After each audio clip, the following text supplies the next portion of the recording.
Welcome to the Woodridge Audio Project. I'm David, or Dave if you prefer, from audioprojectcentral.com, and I'm hosting the Woodridge Audio Project.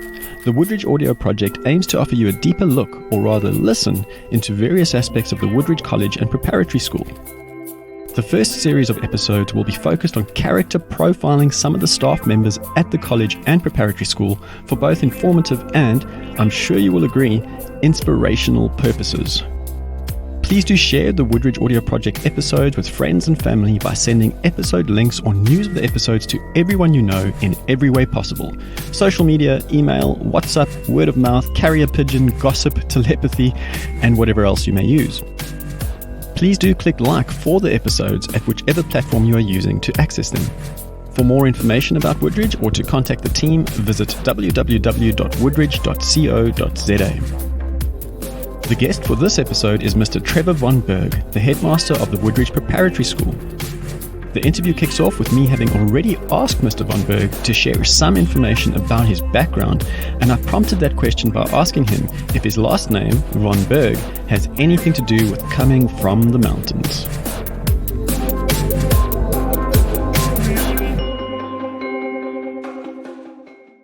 Okay, well, I'm certainly not from the mountain.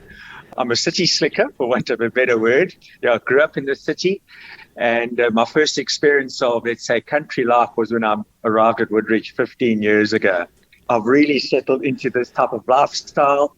I must say, I love it. I'm not one who likes to go off to shopping malls or anything like that.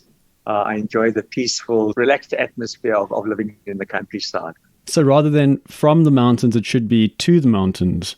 Yeah, that's probably quite a good way to put it, David. Trevor, to the mountains. And your background, other than the name, what is in your past that brought you to Woodridge? We used to come down to Kenton and Bushmans on holidays. I was teaching up in Johannesburg. I loved it, loved the lifestyle and the teaching there. But I got to a stage where, an opportunity to come down to Woodridge came up, and I thought, well, let's have a change of lifestyle and move away sort of from the big city and try something different. I'd also only taught at boys-only schools, big boys' schools. So again, let me try something completely different career-wise, and let's see what I can do. Could I ask you to speak a little bit about your hobbies and interests? Passionate about sport.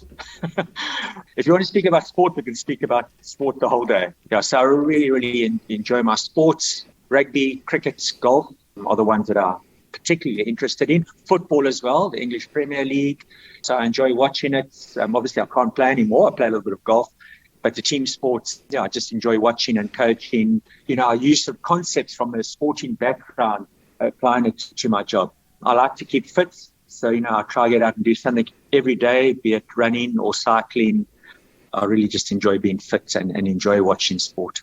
And Woodridge is the perfect place for that, the running and cycling part. You have such beautiful school grounds with the most amazing scenery and tracks and gorges.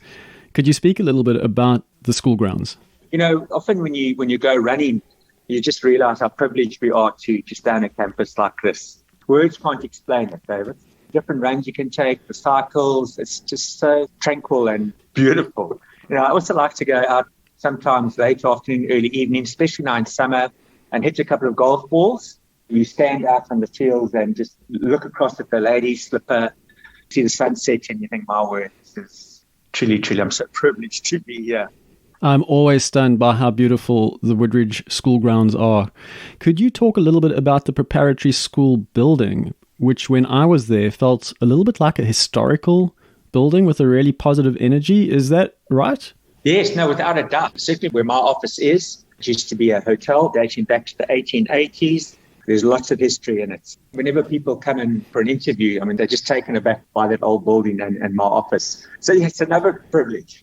Sounds like I'm repeating myself a lot, David, but I really do feel that way. It's a wonderful place to work in that building. I think, sure, things are changing worldwide and education's changing. We must also remember our past, and I think that building does sort of as a reminder to the children about our heritage, what this school is about.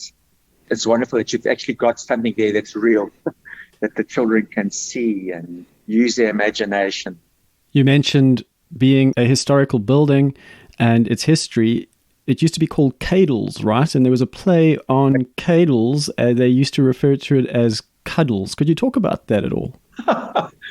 Yeah. Well, apparently, you see, the hotel was on the main road from Port Elizabeth to Humansdorp. So that's where the folk used to stop over. And then it sort of did become the honeymoon hotel. So when people got married, they'd make their way to the Cadles Hotel. And, if one looks at the windows, you can still see where the ladies have scratched names, initials with the diamonds on their rings, the little hearts. If you read back in history, and it became known as the Cadles Hotel, I guess, these newlyweds that have made their way to the place of honeymoon. It's a little ironic that during a time of pandemic, lockdowns, COVID-19, you can't really cuddle, no hugging anymore. So Cadles is no longer cuddles, that's for sure. Definitely not. At the prep school, we're a very huggy school. The children just love to run up and give you a hug. We're struggling a little bit at the moment, I'll be honest with you.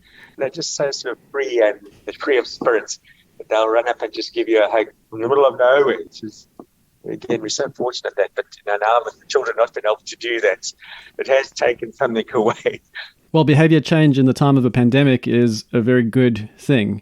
Adaptability is really good there. Could you talk a bit about the strengths of Woodridge's responses to COVID-19 in general? What do you think some of the strengths are? You used the word being adaptable, and I would say from a school point of view, from a staff point of view, that has been our biggest strength. One doesn't know how you're going to do it, but you've got to be adaptable. If you're not adaptable, you're not going to survive. I think the companies that really survived the pandemic, I know we're still in that time, but have been those companies that have been able to adapt. So that's very much at the forefront of our staff, of our thinking. And the staff, we basically had 2-3 days last year when we had to switch over to online teaching. They were amazing. They made that switch. We ran a couple of workshops for them, and they've just taken that and used it to upskill themselves and adapt. And the children as well. It's been difficult for the children because Woodridge being the school very much outdoors, even lessons get the children outside. It's been something that they've had to adapt to. Now, all of a sudden, sitting indoors in front of a screen is not the way they are accustomed to learning. Now, I take my hat off to the children as well. It's been difficult for them, but they've remained positive and adapted to the needs. Could I ask you to tell me and the listeners anything about you that very, very few people might know about you, like something that you did when you were a teenager that stands out in your memory, or a place that you visited on vacation, just something about you that no one else really would know? David, that's an unfair question. I was a student. Put it this way. I was at university and I loved my university life. But I did manage to get my degree in the stipulated time. Okay, well, I'm a coffee snob, so I only drink filter coffee. And with that, I'm a bit of a creature of habit. I'll have 2 cups of black filter coffee in the morning. That's it, with 2 rusks. That's it. And then I won't have any other coffee during the day, but I do enjoy my filter coffee, and I only drink filter coffee. Another, I'm not quite sure if it's a secret, but I'm definitely not a DIY person. I am useless at that. You give me a hammer and a nail, and I will mess it up, believe me. I cannot do anything like that. I'll pay someone to do that. I think it drives my wife crazy. If we're going to hang up pictures or we're going to do things around the house, I'm not a DIY man. I can just put it that way. Don't ever ask me to do anything or ask for my suggestions about fixing anything because I'm useless at it. Could I ask a bit about what makes you tick and motivates you and drives you and gives you hope in general? I'm just very positive, to be honest. I don't know. I've just been born that way. So I'm just positive, and I try to see the good in everything. And I just see things as opportunities. So I don't see a challenge as anything negative. I try to see, okay, what can I get out of this? What can we do with it? How can we improve? So generally, I've got a very positive outlook on life. I'm quite a light-hearted person. I enjoy humor. I enjoy being around people. And I think that's what makes me tick. And sets you up as a really good person to be the headmaster of a preparatory school. Could you tell me what is your favorite thing about being a preparatory school headmaster? Lots of things. I would say being able to make a difference in people's lives, both staff and children. Having the opportunity to do that. Staff-wise, What always drives me is staff development, to make staff better teachers, better people, more passionate about their teaching, and to sort of grow them. I would judge if I've done a good job with my staff if they leave Woodridge and sort of get promoted onto promotional positions. That's really what I want to see. I would really want to grow my staff. I don't want them to look back and say, I've been doing the same thing for 5 years. Then I haven't done my job. So I somehow need to be motivating them to improve themselves as teachers and to grow. So I think, it's again, I'm going to use the word privilege to be able to make a difference in their lives as educators. And then obviously for children and for the school to be able to implement new things, new strategies that I know will benefit not only the school, but particularly our children in the future and set them up for whatever lies ahead. Trevor, I've heard you say that Woodridge is a school where children can be children, and you've spoken about factors that allow children to fulfill their potential. Could you speak a little bit about this in the context of the Woodridge Preparatory School? I always say you only get one chance of being a child. And we get to my age, you curse that perhaps you didn't use it as well as possible. But, you only really get one chance. And it's such a short time in your whole life. And, one's got to let these children be children. It's such a special time for them. And children are naturally innovative. They naturally love a challenge.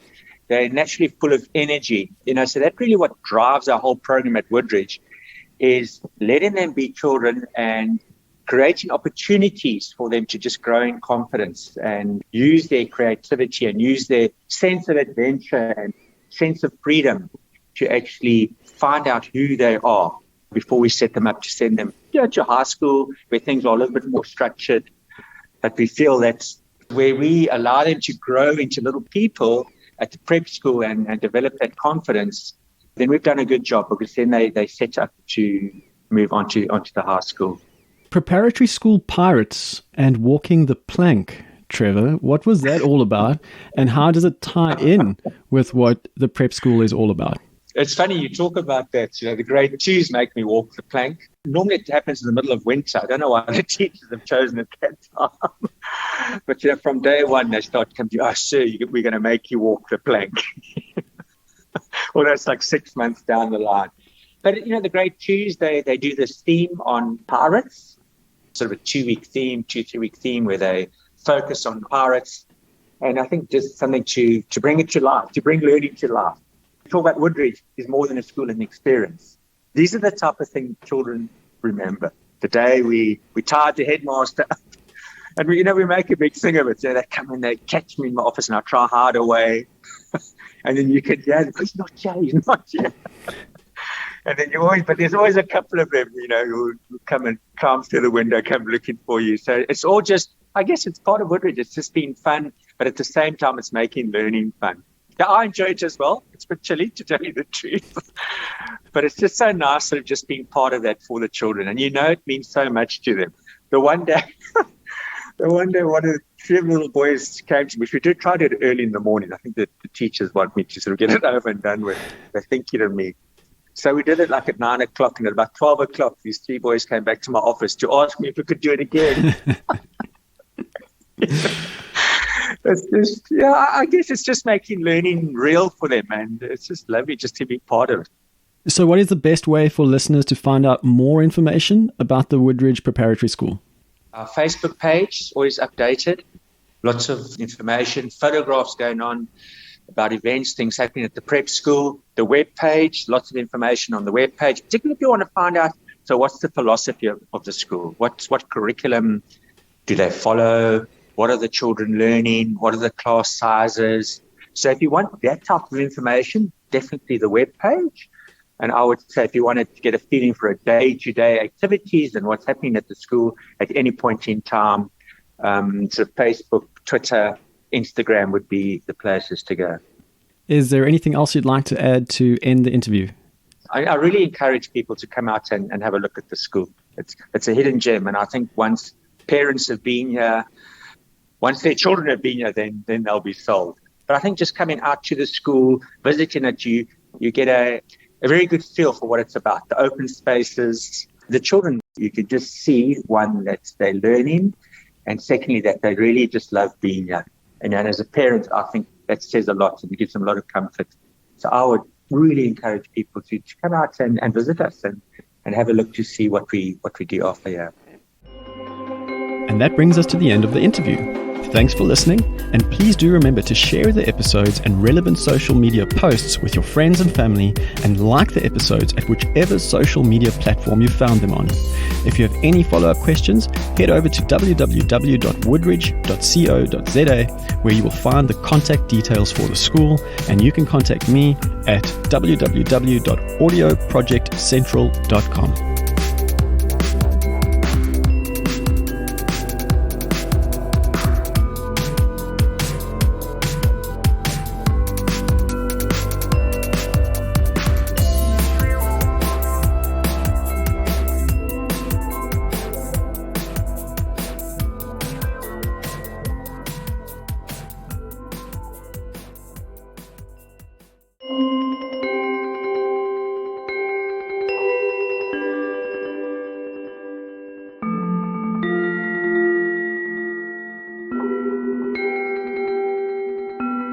Welcome to the Woodridge Audio Project. I'm David, or Dave if you prefer, from audioprojectcentral.com, and I'm